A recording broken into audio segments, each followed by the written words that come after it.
Well, the mood changed quickly, Dub Nation. At least if you call yourself a member of Dub Nation. That was brutal. That was ugly. And there's a lot of reasons why. And we're going to break all that down next. If there's any good news from all this, if there's a silver lining, we're only 3 games in. But the home struggles continue. And again, we're going to break down what went wrong. There was a lot of it. So let's get into it. This program, it's called the Golden Days, and let's dial that open. They always find something to nitpick, and that's because there's expectations for us to win. It was a pretty crazy night. Woo! Let's go. In a minute, I'ma need a sentimental man or woman to pump me up. Come on and break me off. 'Cause I get what I want and I like what I see. If you got please.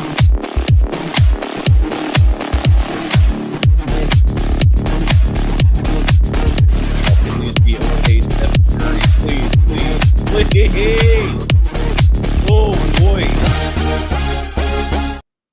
Dub Nation, that was a rough one. There is no way to spin it. The vibes that were unbelievable after games 1 and 2 have soured. Following game 3, the Golden State Warriors losing this one by a final score of 112-104 to a Clippers team that deserves a lot of credit because they were coming off. This was the second of a back-to-back for them.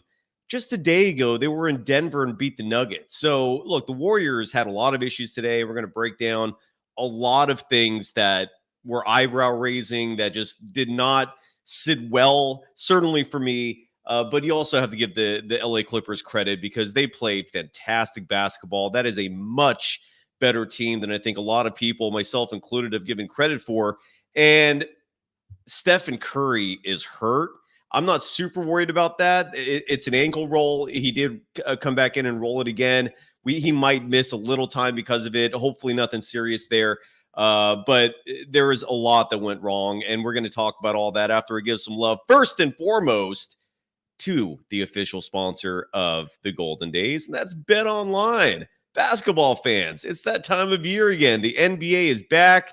From opening tip-off to buzzer beaters, BetOnline has you covered with the best odds, biggest promotions, and live in-game betting on all your favorite teams. This season, every game matters, and BetOnline has every stat, matchup breakdown, and live odds to bet on during the game. And it's not just the NBA. BetOnline has odds on everything from football, Major League Baseball playoffs, NHL, even political props. Head to the website today to get in on the action with America's most trusted site for online wagering. BetOnline, the game starts here. Again, a final score for the Golden State Warriors. The 2-0 start, no longer feeling as fuzzy. The vibes are not quite as strong.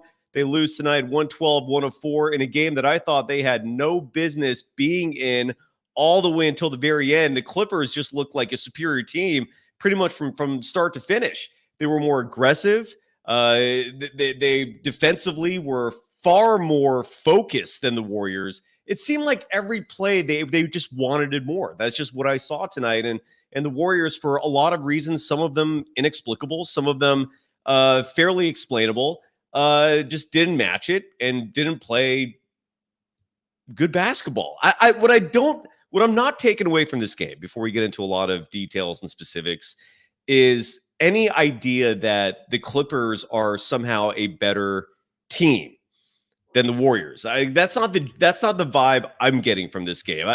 This game, to me, came off as more of a game where every weakness of the Golden State Warriors was exposed. There were some rotations that just were baffling, nonsensical. I mean, no surprise there. And then certain players just were turning the ball over at an insane clip. Some players were just not making shots that they normally make. It was just a myriad of things. The turnover issue was a massive concern. The Warriors tonight turned the ball over 21 times. And as soon, I have the stats right here, actually. The first half, it was particularly bad. I do have the first half stats here now. So let me read those to you just to give you an idea of just the the position the Warriors put themselves in at the half. And again, it was crazy to me that this game was close. The Warriors only trailed 59-54 at the half, despite having 12 first half turnovers that the Clippers turned into 11 points. But even before that, I think that the first and foremost thing that I want to focus on here is the fact that the LA Clippers have a center in Zubac, who is good, not great. I don't think he's ever made an all-star game. He's certainly not one of the first names you think of when you list, the elite bigs, the elite players in the NBA, especially centers. But Zubac had virtually no opposition defensively. Like it seemed like he could score whenever he wanted. Trace Jackson-Davis was having some success with him, certainly a lot more than Kevon Looney, who I was going to rip to shreds on this broadcast tonight until he stepped up and did what he did in the fourth quarter, which, made those minutes a little easier to stomach. But there was just a lot of stuff going on here in this game that was mind-blowing. Draymond Green was not in the game in the fourth quarter, yet not because of injuries, but just because he played like shit. I don't recall ever seeing that. I mean, so that's a huge issue. But the Warriors just did not seem to care about the fact that the Clippers starting center tonight was having his way pretty much whenever he wanted. Zubac tonight, he played 38 minutes in this game, had 23 points and 18 rebounds. He was 10 of 19 from the field. He added a block. He added 2 steals. He was even defending Stephen Curry at certain points in this game. And what I saw with these Zubac minutes is this. The LA Clippers went on an 11-0 run in the first quarter. The Clippers went on an 11-1 run in the second quarter. They went on a 10-3 run in the fourth quarter.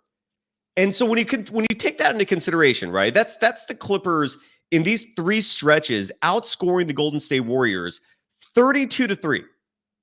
32-3. And the one common denominator in these 3 runs was Trace Jackson-Davis was not in the game. The Warriors cannot continue this ridiculous premise that you can succeed and win in the NBA with 4 guard lineups. Andrew Wiggins as your starting shooting guard, fantastic. You've got that piece solved. But the Kuminga thing, and we'll get into this in a second, because as someone who has defended this man, as someone who has still thinks he could be a great player in this league, but there's nothing to defend tonight.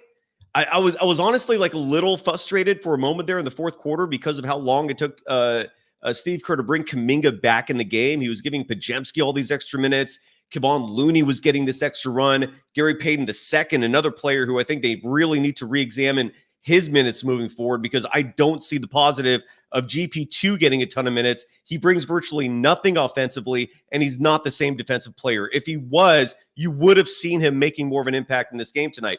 I digress. Jonathan Kuminga struggled, and Jonathan Kuminga in year 4 is not proving that he can be a consistent shooter in this game. And if he wants to be a small forward, which is clearly his natural position, this doesn't fly. This does not work. He went 1 for 6 from deep tonight. If you take away the 3-point shot, I thought he had a solid game. He played 22 minutes, finished the game with 12 points, had 5 rebounds, had 3 trips to the free throw line. He only shot 50% from the free throw line. That's another issue. But he was wide open for 2, maybe 3 3-point attempts in that fourth quarter. Those were huge 3-point attempts that would have either tied the game or brought the Warriors within a single possession. And he bricked those every time. He wasn't the only one bricking them, but I am not going to sit here and defend 1 of 6 3-point shooting. That's inexcusable. And again, great start to the game tonight. His size is desperately needed. He's fantastic in every other facet of the game. I'm not in any regard taking the blame away from Kerr, because Kerr hasn't done a damn thing to help Kuminga, to develop his game, to improve his game. But I also believe in accountability. And at a certain point, Kuminga has to step up. The 3-point shot has to start falling. You're not going to see me defend this kid if he can't shoot the ball. Because if you can't shoot the ball, then you're a 4. And if you're a 4, you better start grabbing a lot more boards. Kuminga had 5 rebounds tonight. In 22 minutes, that's good. It's not great. It's good. But if you're not going to make your outside shots, you have to contribute in other ways. I thought defensively he was fantastic. But the 1 of 6 shooting from deep, that ain't going to fly. That is not going to fly. And what's also not going to fly, again, going back to those 3 runs I talked about, an 11-1 run, an 11-0 run, a 10-3 run, and in all those 3 runs, the Warriors decided, oh, it's not a big deal to guard the opposing team's elite a guy who looked elite tonight. I know overall he's not necessarily elite because he's not making all-star teams or making all-NBA teams, but to not address that, to be fielding 4 guard lineups out there and your one big is Kevon Looney, who cannot defend anyone, that absolutely goes on coaching. But Kuminga, dude, you got to start making your shots. Plain and simple. Like 1 of 6 from deep, that ain't going to fly. And the fact that the team lost by 8 means that Kuminga could have been a difference maker. And I'm disappointed in his output tonight. That was not good. And look, for the Warriors, if Kuminga is a part of the long-term plan and this is the player he ends up being, you're going to get a great deal on him next offseason. I'll tell you that much. He's not getting the max. So, anyway.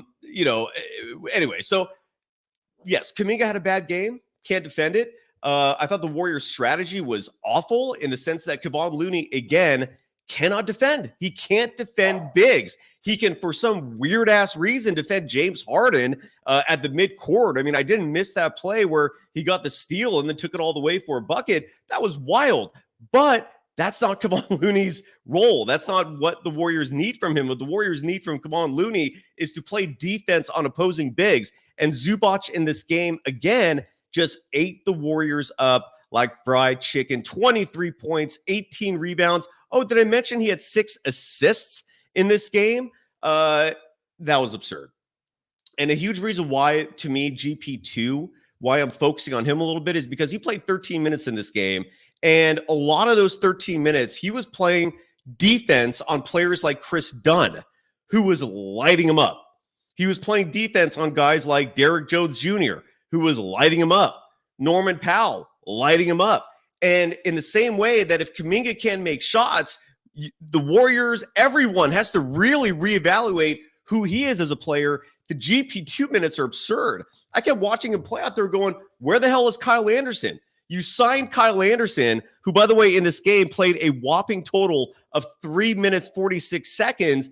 What the hell was the point of getting him if you're not going to play him when it matters most? Like, why is Kyle Anderson rotting on the bench getting 3 minutes, 45 seconds? Why is Lindy Waters? You needed shooting tonight. You needed offense tonight. The Warriors as a team shot 14 of 43 from deep. That's 32.6%. It wasn't just Kuminga who couldn't hit threes tonight. Buddy Hield. The Clippers actually decided to play defense on Buddy Hield. You know how Buddy Hield shot the ball tonight? He was 1 of 9. This is the Buddy Hield we were accustomed to seeing in Philly, in Sacramento. And the biggest difference with Buddy Hield from the first 2 games to tonight is in the first 2 games, he was a catch-and-shoot player. He was moving, he was catching the ball in perfect positions and making open threes. Tonight, the Clippers took that away. So what Buddy Hield had to do instead was create his own shot. That is what was expected of him in his previous stints, and that is not his game. He is not going to thrive as a player trying to create for himself. It's not his strength. And so Buddy Hield in this game finished with just 8 points, again, on 1 of 9 shooting from 3. Brandon Podziemski, who clearly is a favorite of Steve Kerr because Steve Kerr just keeps giving this kid a lot of minutes. At 24 minutes, 42 seconds tonight, Brandon Podziemski was 0 of 5 from 3. Yet we saw him play extensive minutes, especially in the fourth quarter. In the fourth quarter of this game, you know, the one that's most important, especially in a game that is tight for most of the duration. In the fourth quarter of this game, and I thankfully have those stats on me now. If my computer's working, yes, it is. Okay, so Brandon Podziemski played all 12 minutes in the fourth quarter. Let me repeat that again. Brandon Podziemski played all 12 minutes of the fourth quarter. Why? If a player is not hitting their shots, Brandon Podziemski in the fourth quarter, 1 of 5 from the field, 0 of 3 from deep. Why is Podziemski out there and Kyle Anderson was not out there? Why is Podziemski out there and Lindy Waters is not out there? Why did Trayce Jackson-Davis not get any minutes in the fourth quarter? When Trayce Jackson-Davis in this game wasn't perfect, but he was literally the only answer you had for the Clippers' most lethal weapon that was killing your team. And again, I'm referring to Zubac. 23 points, 18 rebounds, 6 assists. The only player that had any impact on him, Trayce Jackson-Davis, you did not play him in the fourth quarter at all. Do not be surprised by this result. The more it's one thing to think of all this stuff and plan for a show. It's another to say it out loud and hear yourself saying it. And the more I'm talking, the more I'm just realizing what went wrong in this game tonight. A lot of the wrong players played. I have no explanation for why Kyle Anderson, slow-mo, did not get a run. They needed his length. They needed his size. The Clippers were a bigger team out there all night. Their length was clearly bothering the Warriors, whether it was causing turnovers, whether it was making life difficult shooting-wise, meaning playing good defense, whether it was on the other side of the ball, being fast, with ball movement, with penetrating the paint. And I thought Kyle Anderson was signed for games like this. I don't get that part of it at all. I thought Moses Moody should have played. I mean, look, Moses Moody did play some minutes in the fourth. He played over half of the fourth quarter. But I wouldn't have minded more minutes from him. I would not have minded more minutes from Lindy Waters, who can actually shoot the ball at a lethal clip. So those are the negatives, all right? And we haven't even touched on Stephen Curry, who's hurt. And again, hopefully he'll be okay. In fact, I think there's a soundbite here that I have from Steve Kerr, and this is courtesy of 95.7 The Game, the official flagship radio station of the Golden State Warriors. This is their soundbite, and this is Steve Kerr talking about the Stephen Curry injury. He said he spoke with Steph after the game. Let's hear what Steve Kerr has to say. Steve, were you able to check in with Steph after the game? Yeah. How is he? He's doing okay. He said it was, I think he used the word mild or moderate. He's obviously sprained the ankle many times before, so he doesn't think it's too bad, but obviously, it's a concern. He's going to get an MRI tonight. All right, so he's going to get an MRI. That's usually not a good sign. But with Stephen Curry, they always played overly cautious. Again, he's been dealing with the ankle thing his whole life. Stephen Curry has a very high threshold for pain. And if Steph is describing the sprain as mild or moderate, I'm not stressing on that. So that is good news. The fact that Stephen Curry's injury does not appear to be super serious. And when I say super serious, meaning I don't think he's going to miss an extensive amount of time. But nonetheless, it just is never a good feeling when Steph gets hurt. And Steph, before he got hurt, someone in the chat I saw quickly mentioned, like, why did he come back in the game? I mean, Steph seemed okay. And it was the fact that he rolled it his second time where I think the concern really increased, and Steph took himself out. Went to the tunnel after that. It looked like he was going to be good to go after the first roll. It's just he rolled it again, and a second roll in the same game.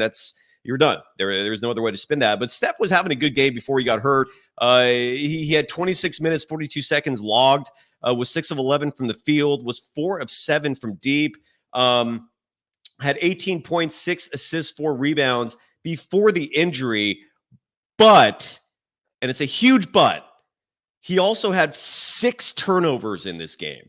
And here's what, and look, I know it's kind of ridiculous criticizing a player like Stephen Curry and Draymond Green. They've been committing these turnovers their entire career. This is nothing new, but do you have to constantly be doing those behind the back passes? Like, you don't know. That's a rhetorical question. You don't have to be fancy with every pass you make. You can literally just simplify things and you'll get less turnovers. But anyways, yeah, the turnover issue was an issue. Damian LaRoche in the chat, good to see you. Sorry, I haven't gotten to the chat too much yet. I'm going to get to the chat in 1 minute after I give some love to one more player who absolutely deserved it following tonight's game and following the start to the season. But Damian writing that the Clippers, for some reason, always had the Warriors number these last few years.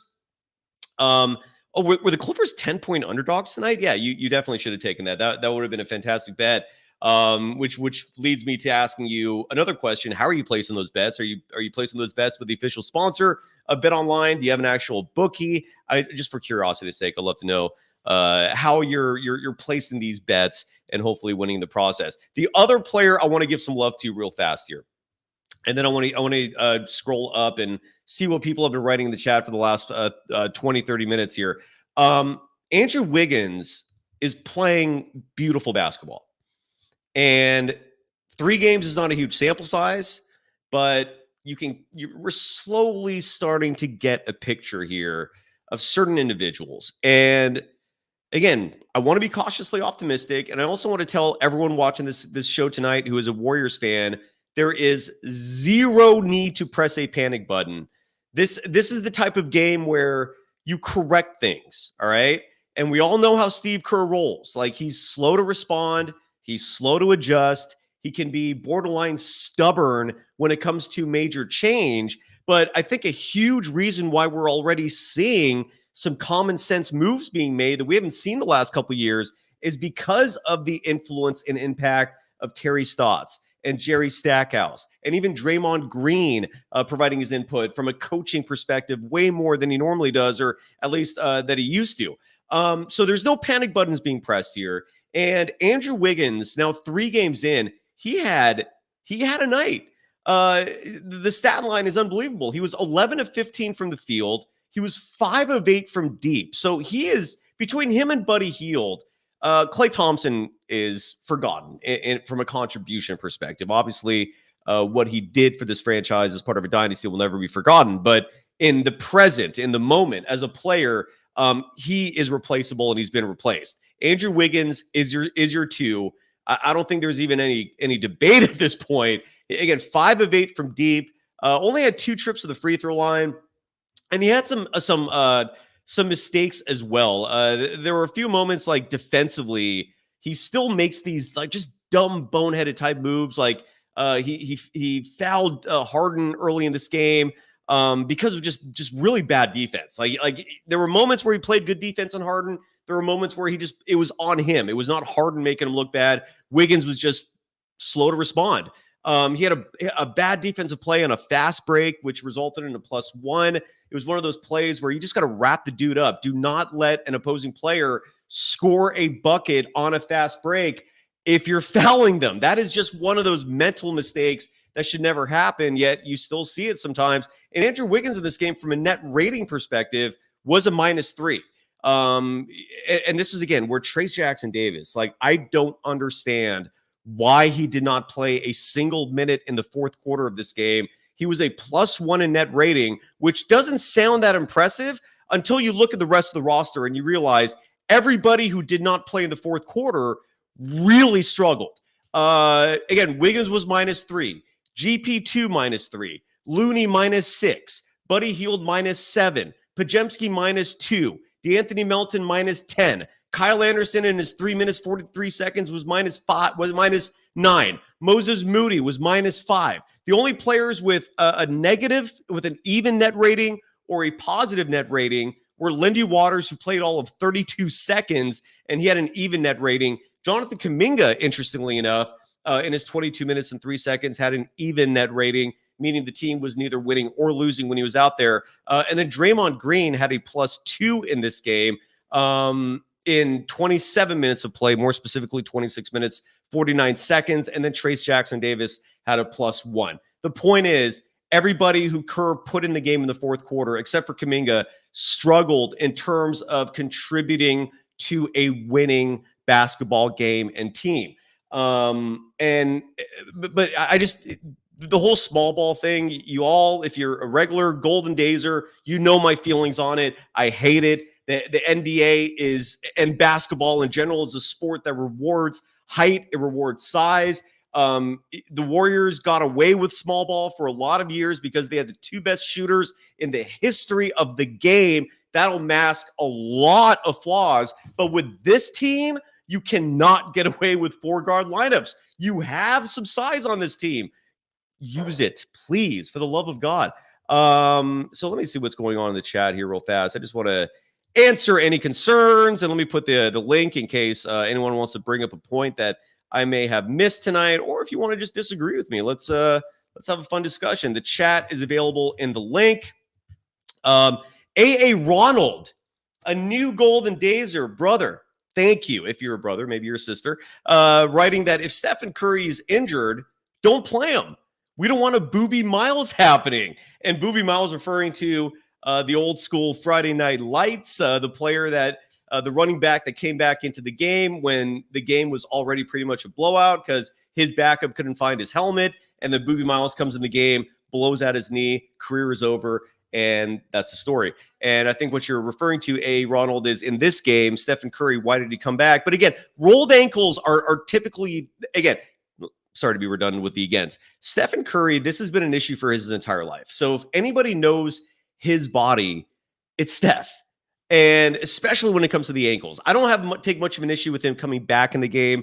Following the first rolled ankle, we saw him on the sideline stretching the calf out in addition to the ankle and trying to loosen it up. Look, the rolls were freak injuries. He made no contact with anyone else on both of them. He just took bad steps and rolled his ankles, and I think he's going to be okay. If Steph is saying it feels mild to mid, there should not be any concerns. Who else is in the chat here? Damian LaRoche dropping $1.99. Thank you, sir. You said that you bet on Bet Online. You've been doing so for years. And then Bobata is another one. Okay, gotcha. So that's how you that is how you put your bets in. All right. Derek, 3-3. Good to see you. Good to see you, Cy. Showing off the muscles. Woo, you're really showing them off tonight, today. Man. Yes, God sir. Damn, look at you, dude. Look, that is impressive. That is impressive. Are you au natural? You could lie, obviously, if you want, but is that just clean building? This is hella steroids. Peptides, everything. Just take it easy on that creatine, man. I had a buddy of mine who lost his life because of it. So just please be safe, brother. How are you doing, Derek? What's on your mind, man? What was your reaction to this game tonight? Stubborn Steve Kerr and his damn small ball ways. And that was the story of today. We were struggling to get rebounds. Second chance buckets killed us. We was just way too small out there. You playing slow Looney way too much. I told you last episode, I said the key. Trace Jackson-Davis, Jonathan Kuminga, Moses Moody. And you said it before, this Brandon Podziemski obsession. I have no clue why he thinks that is the answer. So it was just frustrating. He got cocky because it worked the first 2 games, and he tried it again today, but you got to make adjustments. And that's what Steve Kerr fails to do. He fails to make in-game adjustments. And I just think that he has favoritism. He might be scared to make these moves that we're telling him to make.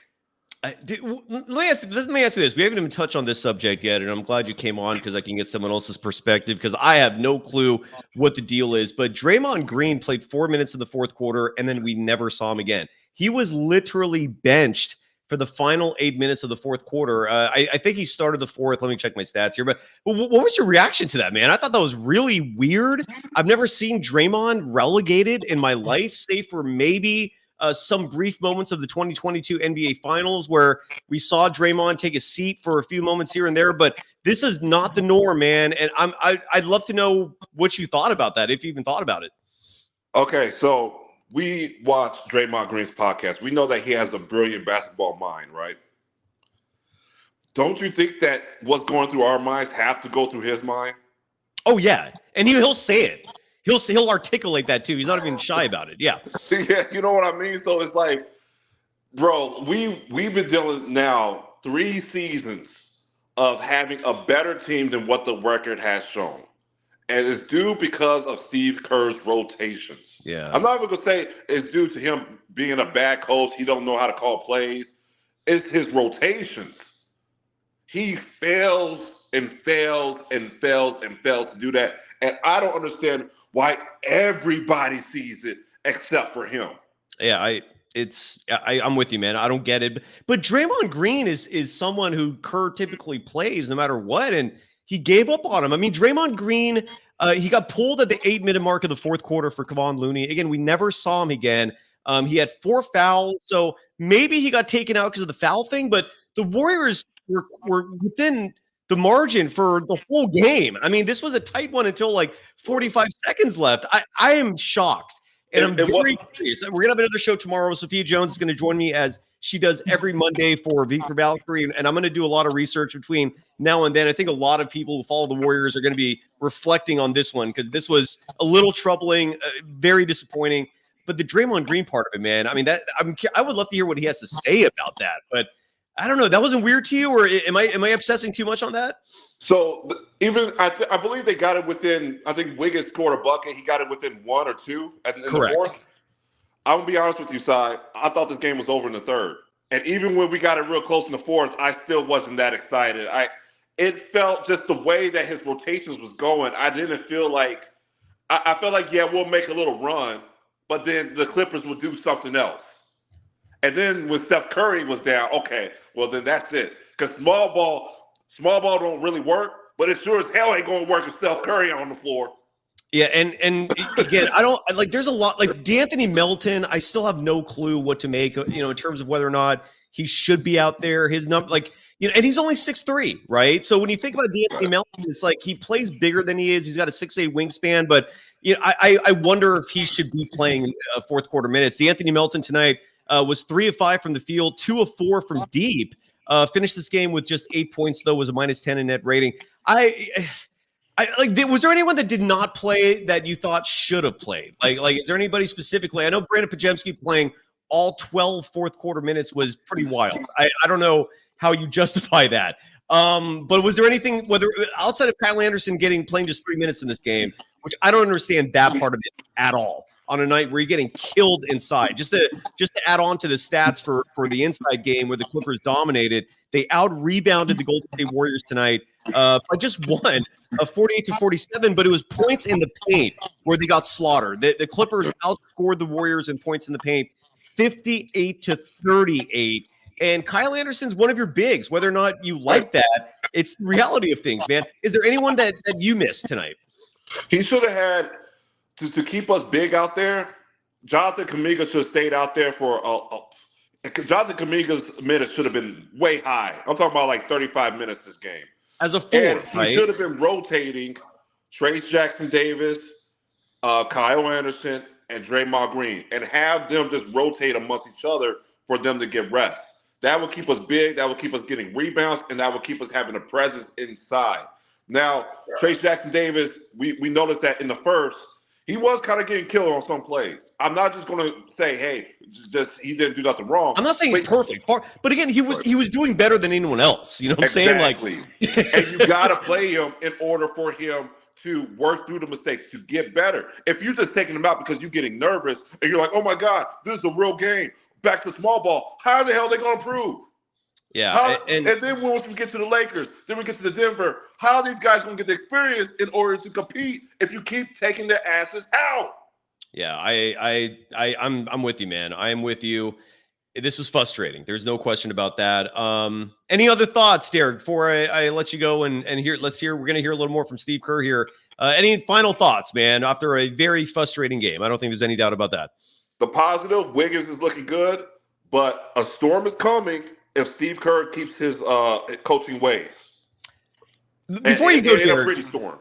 Before you go, Derek, and I oppose this question to the chat as well. It seems very obvious to me right now that the Warriors need to make some sort of move. And the players that need to get involved in this are Looney and GP2. I love them for what they've done in the past, but Steve Kerr uses his veterans are such a crutch for him. He'll always go to the players that were on that 2022 team. He just has this allegiance to those players.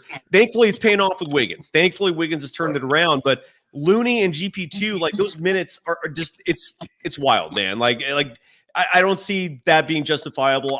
I would not mind trading those two for a serviceable, like stretch 4, stretch 5. That's what I think. What do you think? Yeah, I will agree with that. But GP2, he does make some amazing plays. And he's very explosive. He's very good on the defensive end. I like to keep GP2 for sporadic reasons. But we do. But this is the thing, Si. Even if we get another big, was the promise that Steve's going to go and play him? Well, that's the only reason why I suggest trading Looney. Is because if you trade these players away, like, for example, if Klay Thompson was still on this team, he would be getting 30 minutes tonight. He would have gotten 30, 35 minutes tonight. Right. And Wiggins or somebody would have gotten screwed. Well, actually, Wiggins will play anyway. So somebody would have been screwed over. This is Kerr's weakness, man. His personnel. And I got a question for you. If yeah. we had Giannis, do you think that Brandon Podziemski would get more minutes than Giannis? Oh, God, no. Oh, God. I mean, because I don't know at this point. I don't know at this point. Well, see, this is where Dre Easy writing that Looney was playing way better than Trace Jackson Davis. It depends on what you mean, dude. Like Looney's stats on tomorrow's show with Sophia Jones.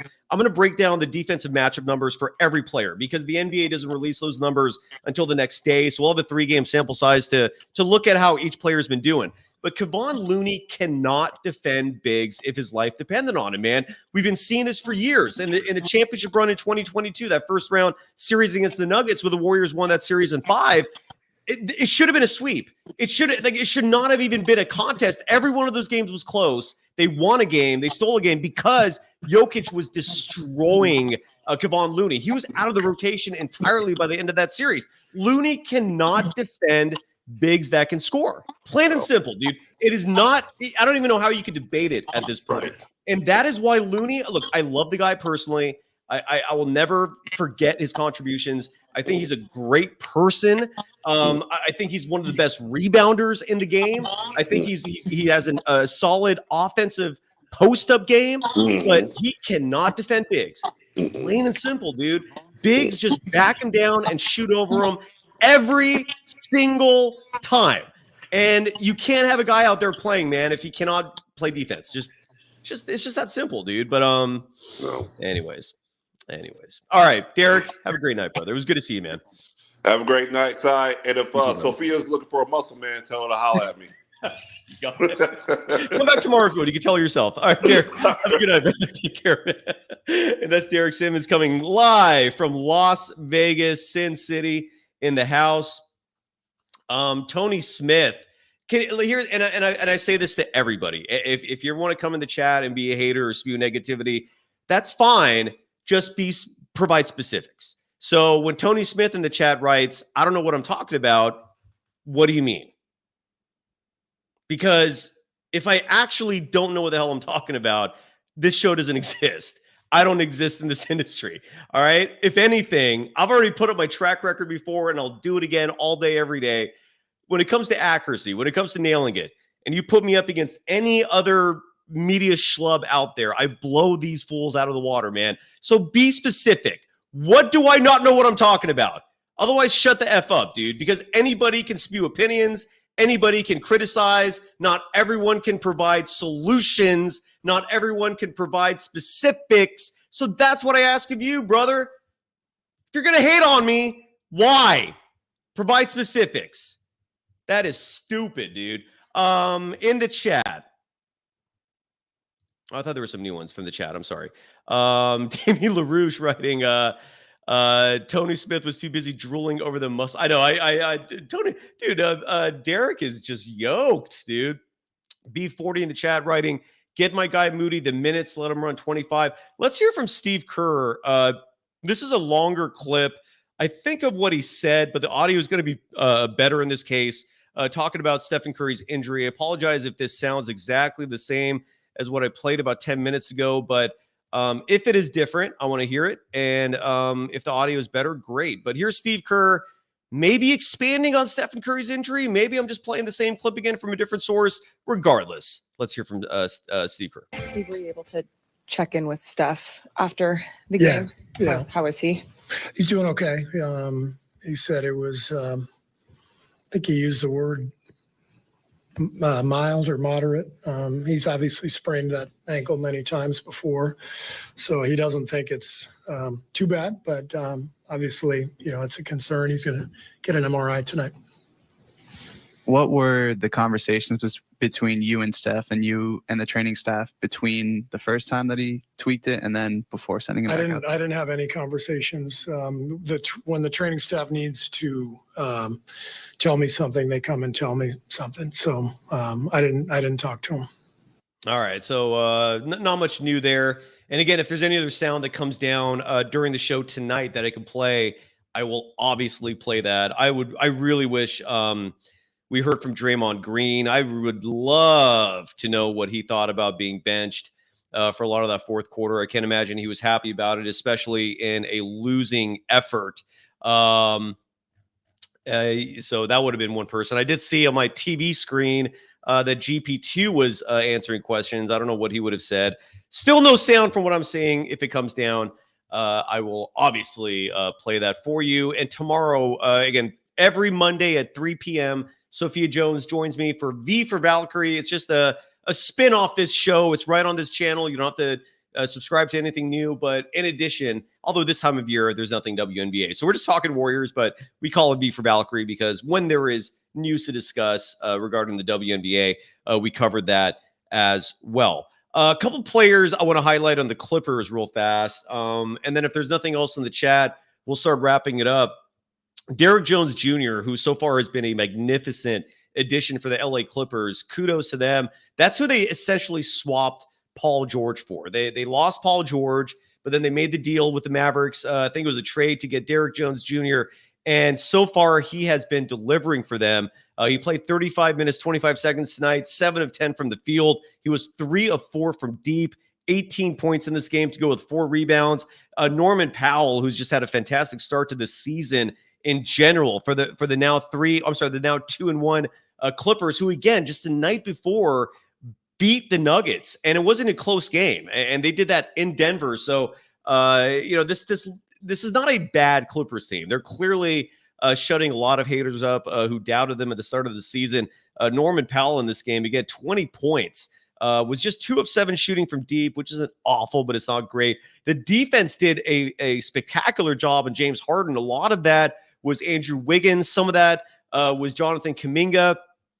And Harden was, outside of drawing a few ridiculous free throw attempts because of his BS gimmicks that he continually deceives the officials for, he was only 2 of 12 shooting from deep. That's not good. That is bad no matter how you spin it. But James Harden did finish this game still with 23 points, did have 11 assists. And then I talked about Zubac already. I'll bring him up again because he was the player of the game for the Clippers. There's no doubt in my mind.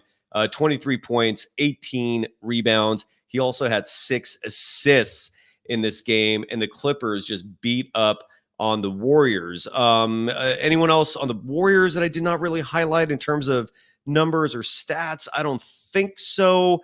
Anything else in the chat? Let me see, go back here real fast before we start wrapping it up, because I don't really see any good sound bites coming down either. At least the Niners won. Some good news there. And again, I'm not giving up on Kuminga. Like Feng Yu SFU writing Kuminga is the future. He still very much might be. He was not one of the, I would say, of all the players that you can criticize tonight, all the players you can point a finger to tonight, with the exception, it's a huge exception though, the 1 for 6 shooting from deep.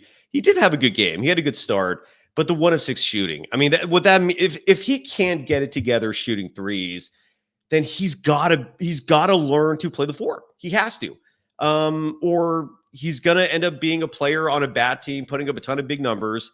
This was disappointing. This was disappointing. You might be right about the future.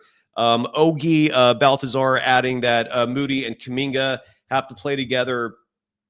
But yeah, Kuminga just, I mean, the shooting thing, you can't ignore that, especially when you consider the fact that had Kuminga made those late threes, the Warriors might have won this game. By the way, I see Moses Moody at the podium, so we'll play that sound. If it doesn't come down tonight in time, we'll play that and so much more on the show tomorrow with Sophia Jones.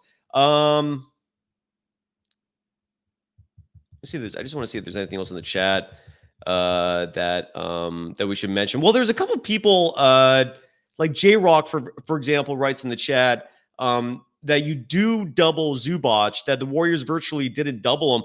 There was one play in this game where, and this is just a sign of how good Zubac was playing. I can't remember who was the center guarding him. I don't know. I can't remember if it was Looney assigned to him or if it was Trace Jackson Davis, but Draymond Green at one point came over for the help defense and did in fact double Zubac. But again, this is where height does matter. Trace Jackson Davis grew an inch this offseason. He's now 6'9" from 6'8". Draymond Green, granted, has a massive wingspan. I think it's like 7'3" or 7'4", but he's 6'6". And Zubac is a legit 7-footer. If my numbers are correct. Point is, sometimes there's just nothing you could do. Zubac was literally just putting the ball over these guys. And that is why height matters in basketball. If for any reason you honestly believe that height is overrated in basketball, go out to your local rec center, go to your club sport, and play in a game where everyone else is 5 inches taller than you. Then come back and sit here and tell me that height doesn't make a difference. It absolutely does, especially in the game of basketball. Speaking of club sport and rec league basketball, there was one play, even though Pods has been the recipient of a lot of criticism on tonight's show. There was one play, I believe it was in the fourth quarter, and I think I even wrote it down in my notes, where Brandon Podziemski, it was late in the second quarter, where he did the old man move, where he literally used his pivot foot and swung around, and 1 minute was facing the three-point line and was deep in the perimeter. He pivoted, basically just used his hips to completely swing his torso and his whole body around. He's now facing the rim a good 5-6 feet closer, and then just jumped forward and just scooped the ball right into the basket for an easy 2. That was beautiful. And Podziemski has that in his bag. But again, he was 0 of 5 from deep, and he played the entire fourth quarter.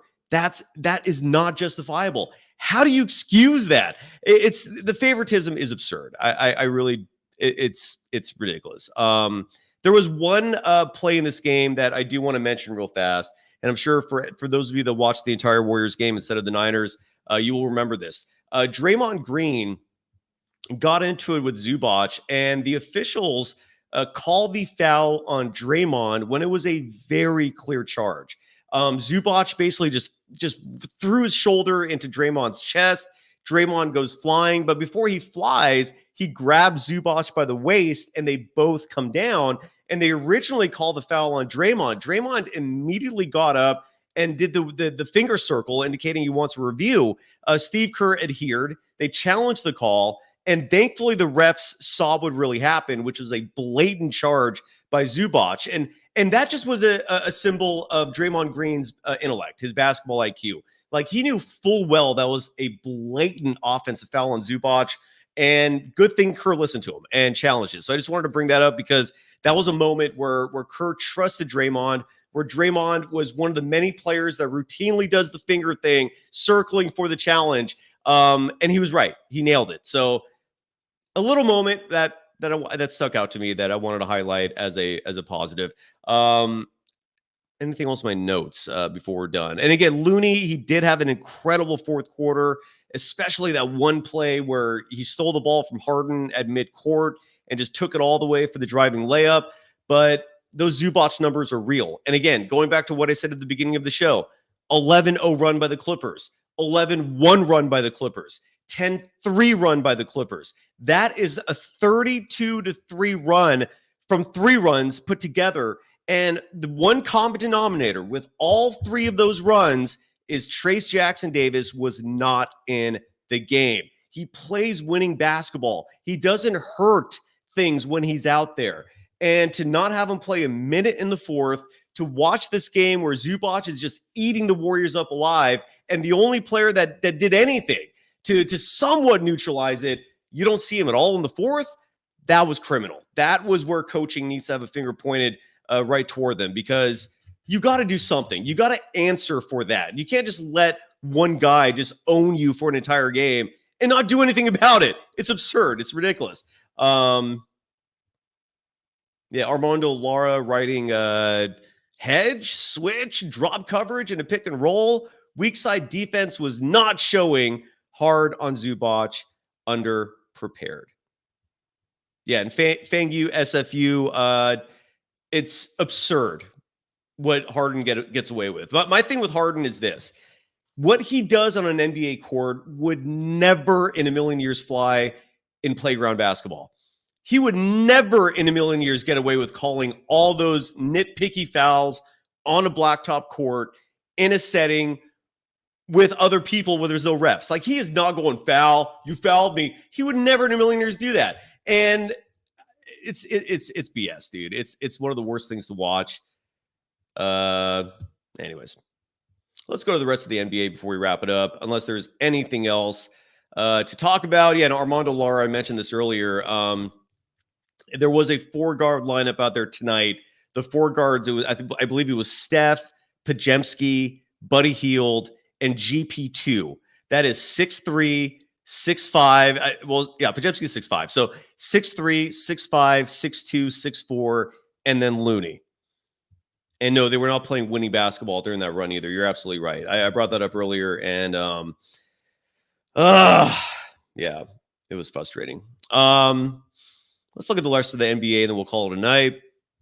Again, on an evening where the Warriors are no longer undefeated. And again, last year, they finished the season, 1 game above 500, I think, maybe 2, playing at home. And then there were like 8 games above 500 on the road.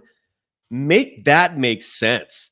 And the fact that it happened again, that's weird, man. That is weird. I don't know what the explanation is for that. Moving around the league, there were some other games played tonight on this Sunday, October 27th. The Philadelphia 76ers got their first win of the season. They beat the Indiana Pacers in Indiana 118-114. Tyrese Maxey, 45 points in this game. Bravo. 45. That's a big number to drop for Tyrese. So they beat the Indiana Pacers. Pascal Siakam was the top performer, as stated by ESPN, with 17 points and 6 assists. The Milwaukee Bucks dropped to 1-2. Look, however you feel about the Warriors, be grateful you're not a Bucks fan, because the Bucks just lost to the Nets. And who'd they lose to last game? It was another really poor team. Well, I gotta pull up their schedule here. So the Bucks lost to the Bulls at home, 133-122 on Friday. Now on Sunday night, I don't care if it was on the road. They lost to the Brooklyn Nets, 115-102. Could the Warriors get Giannis by the trade deadline? Dennis Schroeder with 29.6 assists for Brooklyn. Giannis Antetokounmpo with 22 points, 12 rebounds, and 7 assists. The Portland Trailblazers got their first win of the year. The Warriors, they beat an upcoming opponent of the Golden State Warriors, the New Orleans Pelicans. They thumped them 125-103 at home. Jeremy Grant, the top performer for Portland, with 28 points, 4 blocks. CJ McCollum, the former Trailblazers, coming back home, scored 27 points, had 4 steals for the Pelicans, who lost their first game of the year. They're now 2-1. Portland now 1-2. And last but not least, the Atlanta Hawks got crushed by the OKC Thunder in OKC, 128-104. Shai Gilgeous-Alexander leading the way for the Thunder with 35 points, 11 rebounds, 9 assists. Trae Young with 24 points and 8 assists for the OKC Thunder. And unfortunately for your Golden State Warriors, they lose their first game of the season by a final score of 112 to 104. They dropped to 2-1, and they are back at it Tuesday, where they next play the what is up on the Pelicans. So the Warriors Tuesday and Wednesday are at home playing a back-to-back set with the Pelicans, which suddenly becomes a lot more important following the loss at home to the Clippers. Karuma in the chat saying, I don't think 12-man depth is good. Well, we didn't really see 12-man tonight. We saw 12 men tonight. We saw 11 because Kyle Anderson was not a part of the rotation for inexplicable reasons. Richard Marquez, fellow Golden Dazer, what's up? Writing, where was Slow-Mo? MIA. We talked about that a lot early in the show. No good reason. He just didn't play. I hope someone asked Steve Kerr that question because I would love to know what the answer is. Let's see if there's any final sound before we call it a night on the program. And again, we're back at this tomorrow with Sophia Jones every Monday at 3 p.m. unless it's a game day. If the Warriors have a game on a Monday, then we'll come to you for post game. Let's see if there's any other sound.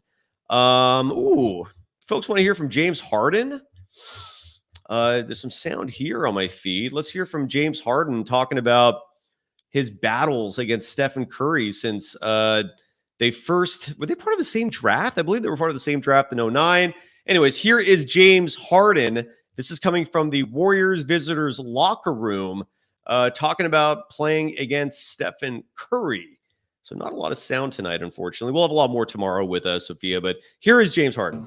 After the Hawaii game, both you and Steph just kind of reflected on Instagram of this being year 16 and all the battles that you guys have had. Just what comes to mind when you think back on the 09 class and all the battles that you and Steph have had over It happened fast, but I think just the prime of that Rocket situation going up against, that dynasty was just real, it was something to really look back on. And I haven't, sat back and, really thought about it just because of, I'm still trying to, accomplish things. But, I had to really go up against a real dynasty, you know what I mean? And it's special, and I'm overly excited and proud of what he's accomplished in his career. And, it's just going to be, it's one of those things or stories we can talk about when we get older and retire.